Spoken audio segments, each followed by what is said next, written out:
Hello and welcome back to Let's Play Pillars of Eternity with me, Bragaton. Check out this building here in Copperlane in Defiance Bay. Right. Pretty Rigbert.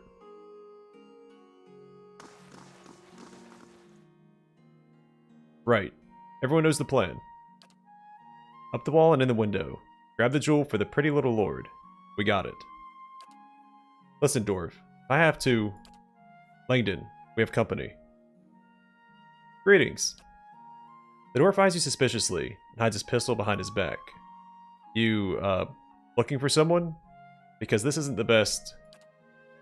Langdon rounds on the dwarf. Idiot. They're probably with the Crucible Knights. You made a grave mistake coming here. He raises his blade. Well, that's not what I was here for, but okay.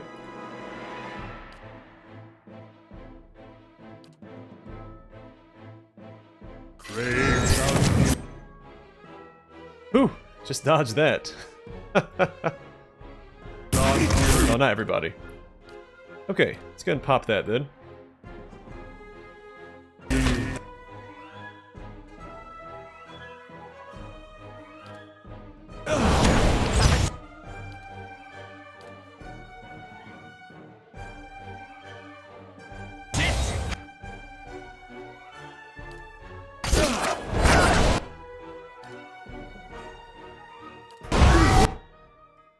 Get some more healing out, and... more AoE back there.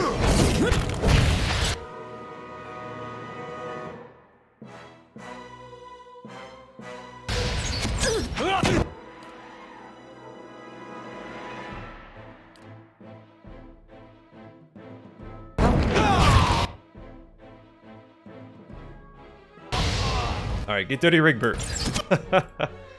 Little swarm Daisy with some skeletons.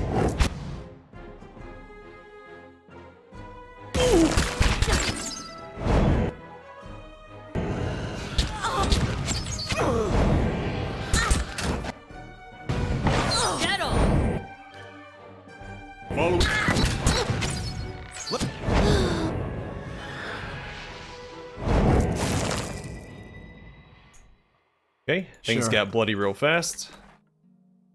Not what I was here for, but we got Circa's Grimoire, a Thieves' Letter.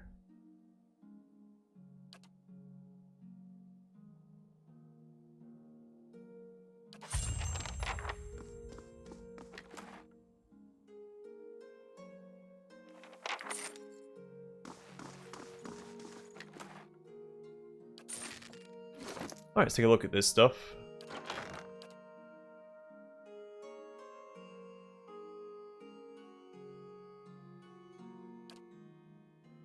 Okay, Thieves' Letter. Our contact inside Raymont Manor will leave a second-story window ajar. He's confirmed the location of the Heart of the White March and a hidden chamber. You crew together and head to Brackenbury before Lord Raymont removes the jewel. AD.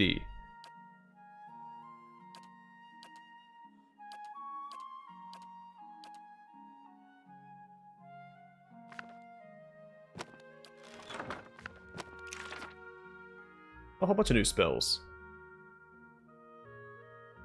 Yeah, Eldritch Aim.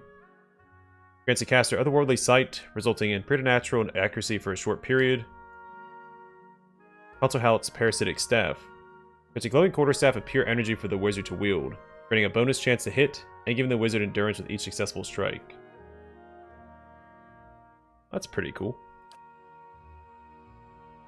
Infused with Vital Essence. Infuses the caster with vitality, giving them a temporary increase to maximum endurance and health. Crackling Bolt. Caster becomes a living generator for a powerful bolt of electricity that streaks out in a straight line and bounces off walls. We saw that when we almost dodged it, harming anything caught in its path. Then Console Halt's Draining Touch. We've read this before. I think we've read most of these before, if not all of them.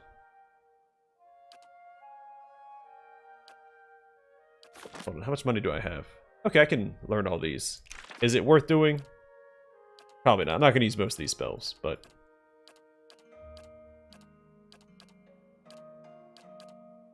Why not? Okay, let's equip that and read its description.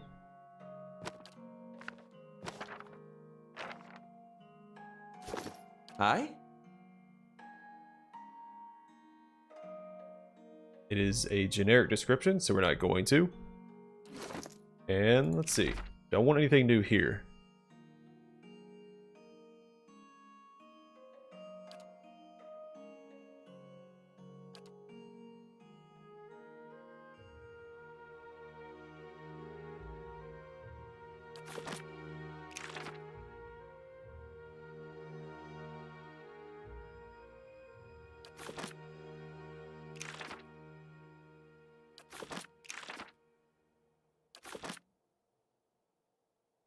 Pretty happy with my current setup. Gonna throw a couple more spells in this one though. Like that, and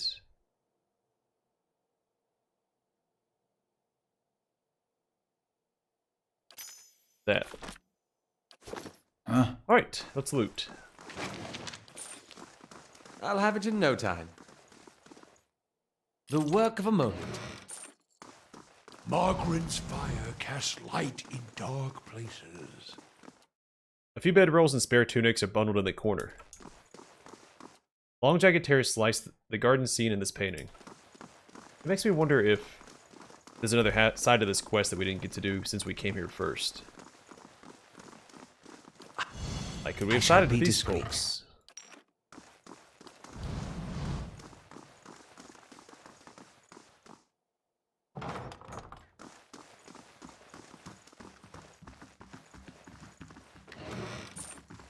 Not too late now.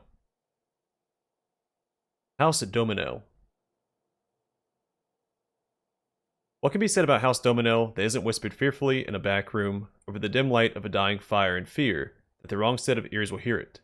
The Domino history is colorful and violent, exciting and more than a little bloody. Dominos were a small Adirian family that dealt almost exclusively in textiles.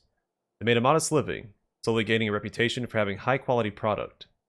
This reputation earned them connections, business, social, and sometimes marital, that solidified their position as the premier family of the region. If you wanted access to anyone, the Dominos were the way to do it. Soon, every city had a business that was owned, at least in part, by the Dominos. Their power and influence grew, until many said the family had more power than even the Fairkoning of Adir. It's been a while since I've had to say it. I don't remember the exact pronunciation. I think it's Fairkoning. Yeah, that's right. With the power came the corruption. Well, can I have that level of control and expect to keep it through strictly legal means? Soon, rumors were spreading of threats and extortion. Though it cannot be proven, the unofficial report is that the Dominos were responsible for the death of Trendig Baronwigger, which left his entire shipping empire in the hands of his wife, Udel Domino Brynwigger.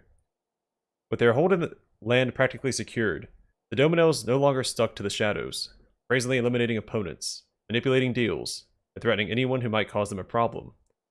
Because they now dominated the trade route, no one dared oppose them anymore for fear their business would be strangled. Like most empires, though, not even theirs could last forever. The end came during the War of Defiance. Unlike most of the land, the Dominos threw in with the deer instead of Admeth Hadrit. After the defeat of the Empire and the destruction wrought on the land during the war, not even the Dominos could rebuild what they had. And, having history show them on the wrong side of the war, no one would touch the name. The domain that took years to build crumbled in mere months. Today, the Dominos have once again built a name for themselves, proving they are still capable and savvy business people. Rumors about the family still circulate, though.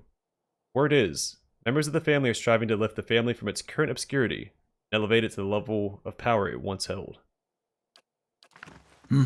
That's probably what people will run into. Muddy boot prints and splotches of ale stain the bed sheets. What's this? The work of a moment. I shall be discreet.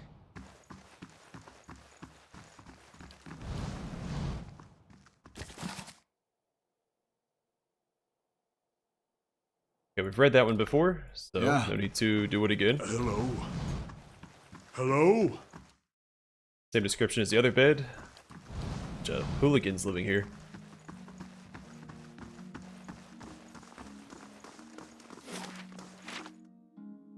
Alright, back into the streets.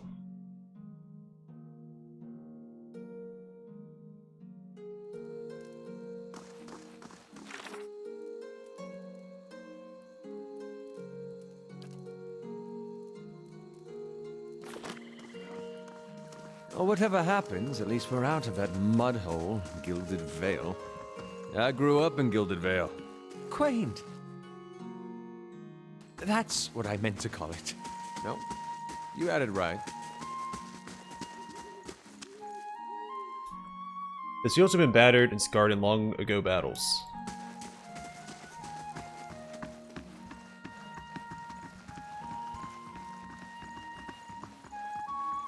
Adamant's Den.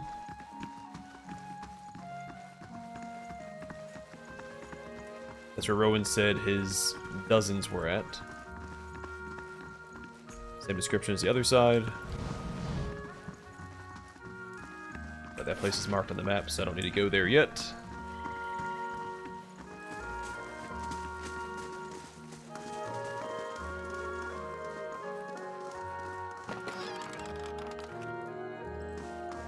Laying low.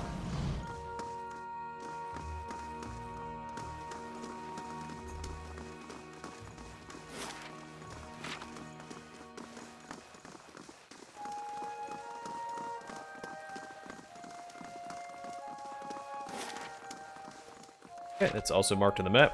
We'll come back to that later. Let's see what lies this way. Oh, missed that barrel.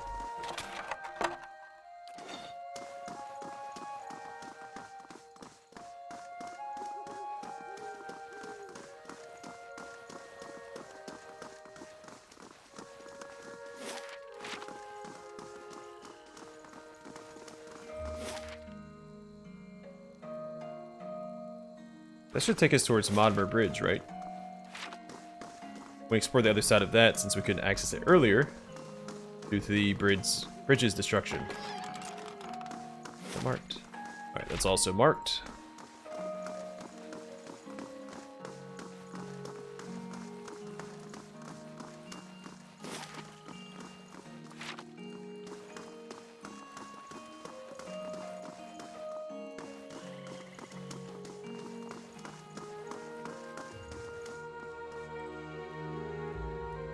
I think that name rings a bell.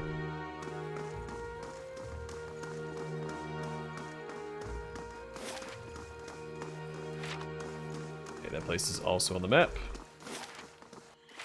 But there may not be much more to do besides explore the internal of these buildings. But we'll see. We just have to do our due diligence just in case.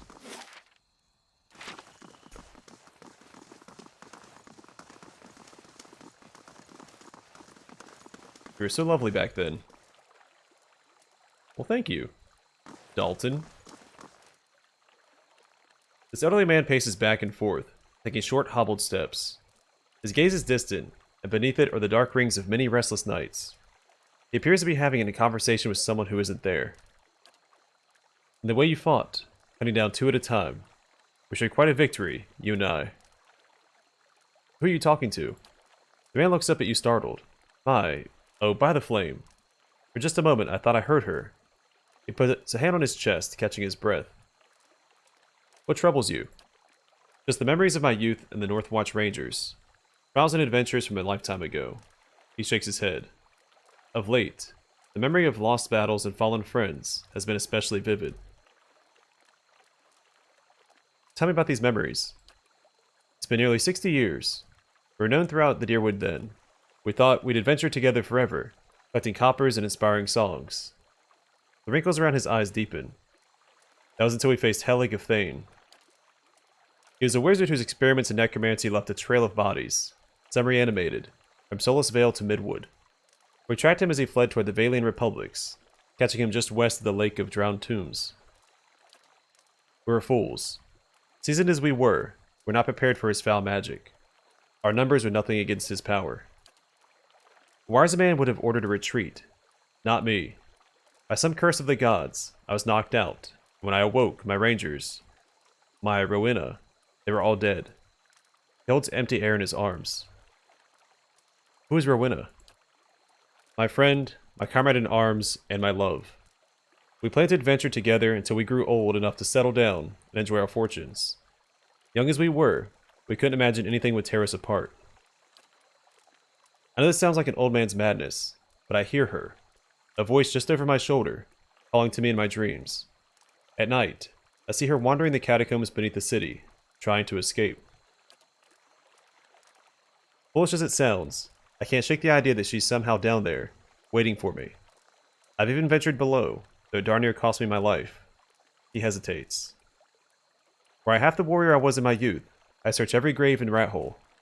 As it is, I'm stuck with this feeble body, and the agonizing notion that my love is somehow down there, beyond my help.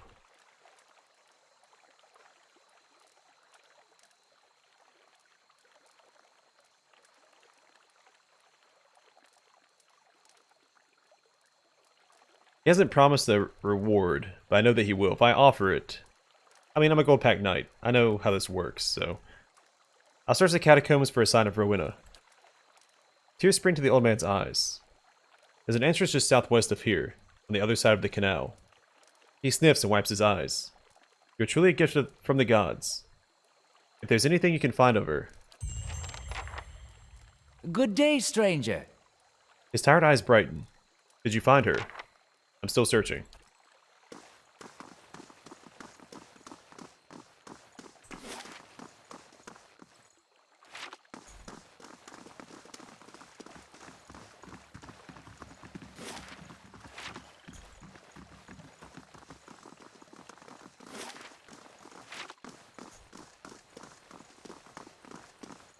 Alright, so there's the catacombs. We'll save that for later.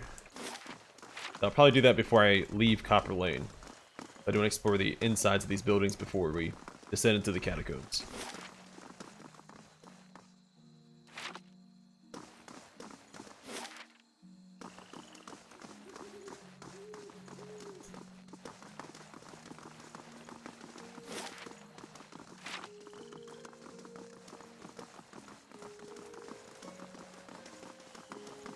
Gordy? Over here, mister. The young boy watches the the passers-by and counts a grimy handful of coins. His face and arms are smudged with dirt, but except for the grass stains, his clothes are in good condition. As you approach, he blinks and makes a quick, furtive effort to pocket his coins. Hey mister, want to know a secret? He wipes his nose with a sleeve. I know a real good secret. Looks like we got a little hustler here. Someone raised this kid right. Really? What is it? He shrugs and claps his hands behind his back, kicking a loose pebble. I just saw folks hiding some really neat things. I could show you where, but Mom and Dad told me not to talk to strangers. His eyes slowly roll up at you. But maybe you could help me with something, then we wouldn't be strangers. Help you with what? Gordy's voice suddenly rises in pitch and tempo. The Crucible Knights have these daggers made out of March steel. It's the best steel around, except for Durgan steel, which doesn't count because no one makes it anymore. He stops long enough to catch his breath. Anyway, there's this merchant, over by the Expedition Hall. He has a dagger made of real March steel. His eyes grow large and round. He said he wouldn't sell it to me because I'm a kid, and kids don't know anything about daggers. But that's not true. I know lots about daggers. I know about the different kinds of steel. I know how the Crucible Knights make them in a forge. I know that the tip can pierce low-gauge scale armor. That one that's good and sharp can cut through bone. See, I know plenty about daggers, and I really, really want this one. If you could just get it for me, I promise I'll never ever ask anyone for anything ever again. And Masuk, we begin training our daughters with the hunting knife as soon as they can talk. Minnie can field dress a hare before their 10th birthday. She frowns. I wouldn't trust this kid with a butter knife.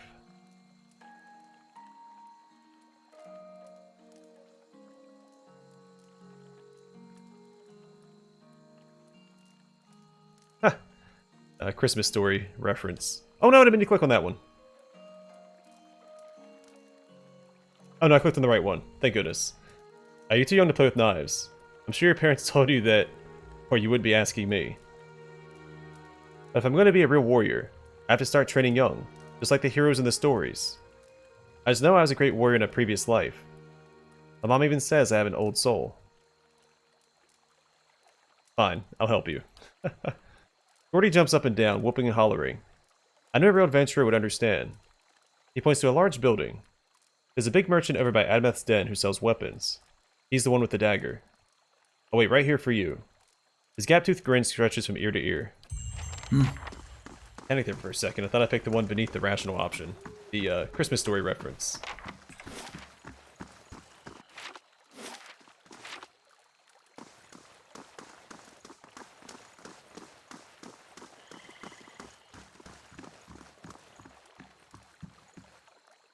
Crumbled loaves and shredded flyers float on the waters.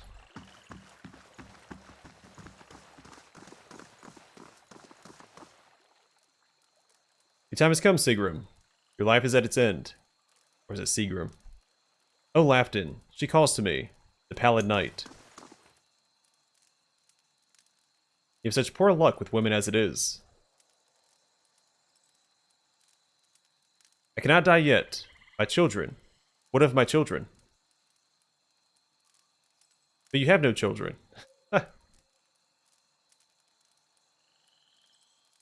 Of course I do, you fool. A wealth of them. Great armfuls of golden... That is, golden-haired tots, all of whom I love dearly. Ha!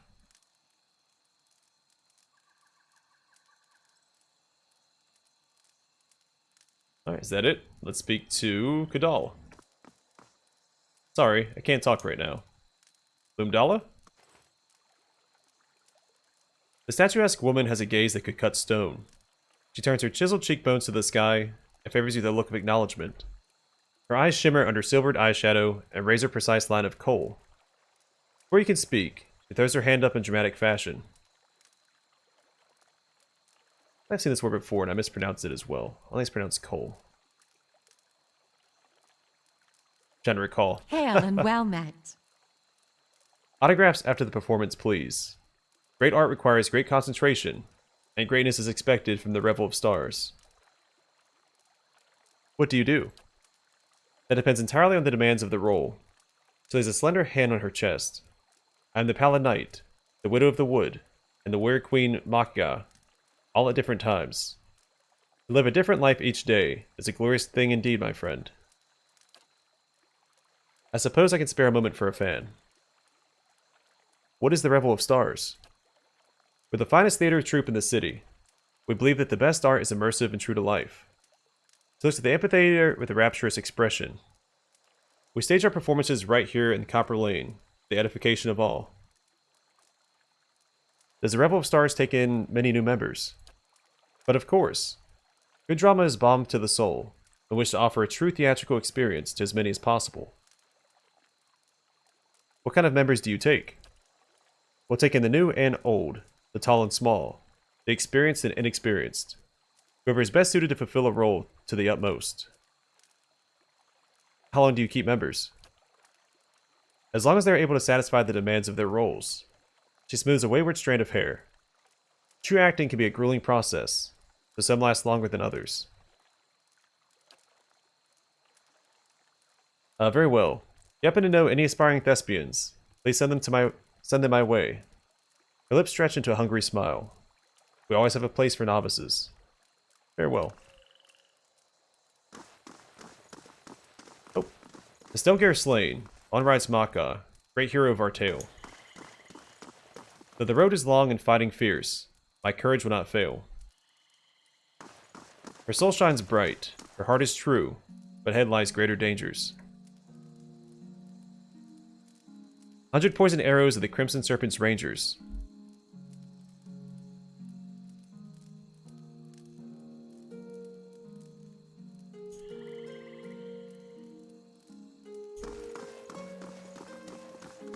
And now, a feat of dexterity from our friend Lafton. A what?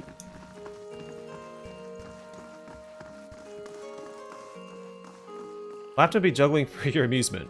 Go on, Lafton. But I can't juggle. Boo! What? Don't you know how? Yes, but having the balls for it. Ha! Oh, I get it. Smart lad. Alright, let's get out of here.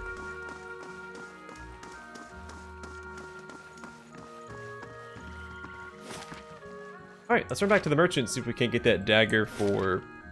Is it Gorby? It's Gorby. But how can this be? Oh wait, there's more. Kamsa, my dearest love, is also my dearest foe. I think the soul of that dread fiend, Okwan, resides within your lovely frame. But Olger, I love you. I would never bring you harm. And yet, the cruel glint in your eye. Merriment, my love.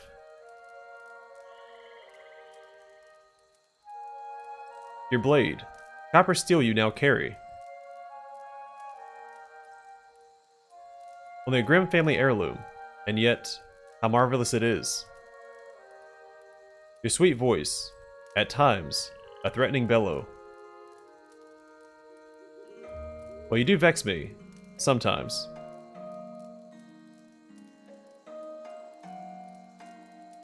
Oh, I've never seen this production before. Perhaps we could see how it turns out. Yeah, we'll stick around, Aloth. I like how he... Yes? Well, I think that play might be over. Oh, whoa. Will nobody help us? Are there no true sons and daughters of the Deerwood, gifted with the charitable virtues?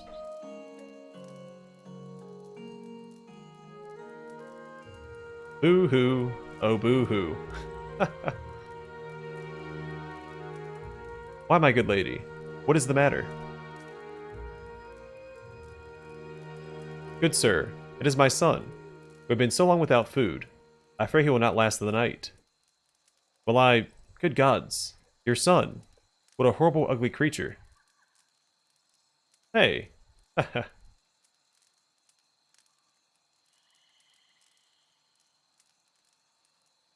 Alright, Loth, I think that's... Oh. I've sailed from the shores of the Empire to the grace of Yamina. Fitted words to the hardy people of Nasitok, and blows with the fearsome Amoa of Roatai. I have even set eyes on the mage folk who live to tell the tale. What? Only looked at them. None will dare more. Huh? Alright, I think we're gonna skedaddle after this one. Look now. There's one behind you.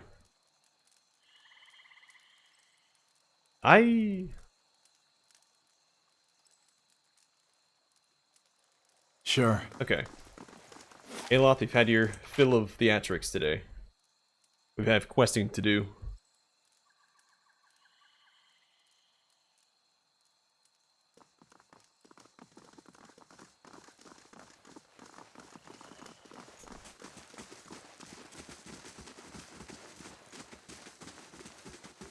Greetings.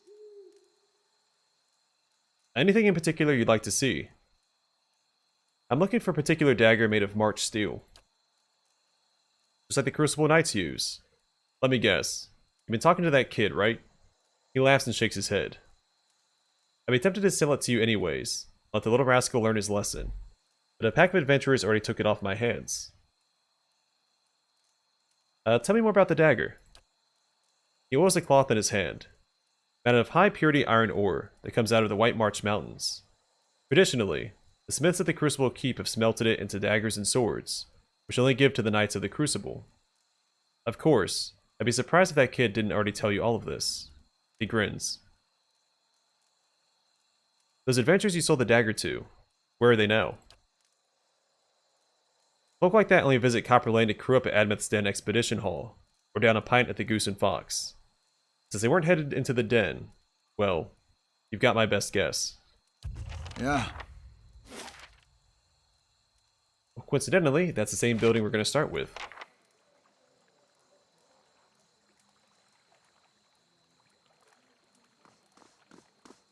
Oh, we need to talk to Adair. So let's do that before we enter the Goose and Fox. Forgot completely about that. The dozens. Pretty sure you won't find one among them who stood within 100 miles of that bridge when the Godhammer went off. Too bad, too. Then there'd be less of them. He shakes his head with a bitter smile. Why do they call themselves the Dozens? Was 12 Deer Woodens stood outside Halgot Citadel waiting for Widewind to cross the bridge there. They had to hold him there long enough for the Godhammer to detonate, so that's what they did. Godhammer. That's what they called the bomb they blew up Widewind with. Don't know much about it, other than that. Anything kills a living god. Guess you gotta name it. What do you have against the Dozens? Nothing serious. Nothing I don't have against a lot of folks anyway. The Dozens, they like to take things into their own hands. Gets ugly sometimes. We don't have them in Gilded Veil, but they'd be right at home there. They picked that name so they could do what they wanted and feel like it was right.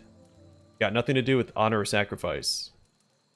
They like to invoke Mogren too, when they especially want to feel right. Somehow, I don't think she'd be too impressed with that lot. I'm sure she liked to set him on fire anytime they use her name, but the gods probably got rules against that kind of thing.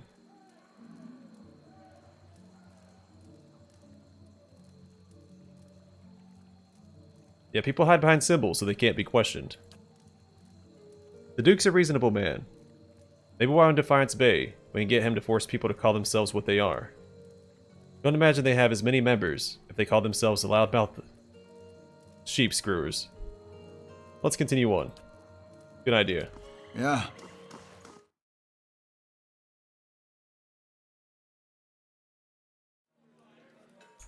Alright, I'm going to call the episode here. In the next one, we'll explore the Goose and Fox and continue to the other buildings in Copperlane. But for now, thanks for watching. Hope to see you guys in the next one.